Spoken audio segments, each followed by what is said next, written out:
Hauwezi kuibadilisha jana yako. Huwezi kurudi nyuma kwenye wakati uliopita ukabadilisha.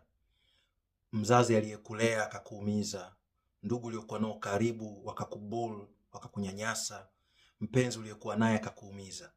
Kuendelea kutembea na historia hiyo ni kujihujumu wewe mwenyewe. Kweli mambo walioyafanya na matendo yao yalikuwa yenye madhara kwako, yamekuleta mpaka hapa ulipo. Lakini kesho yako inakutegemea wewe.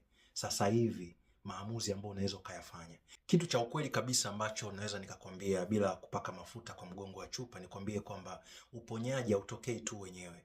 Kama unataka uishi maisha yako tena kwa furaha, kwa uhuru, kwa mafanikio ya kweli yanayotoka ndani yako, ili uweze kuishi, sio kusurvive katika hii dunia, inabidi ufanye maamuzi ya maksudi kabisa ya kuianza safari ya uponyaji.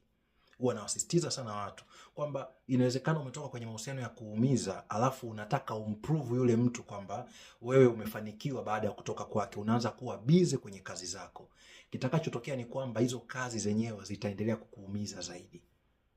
Kwa hiyo hautakuwa na mkomo wa mtu mwingine. Uponyaji ni kwa ajili yako, sio kwa ajili ya kumuonyesha binadamu yoyote. Ni kwa ajili yako uishi maisha yako kwa uhuru na furaha.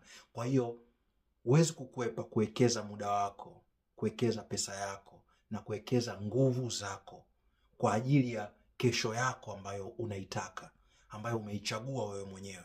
Kwa hiyo fanya maamuzi ya kuianza safari ya uponyaji ili uyafurahie maisha yako.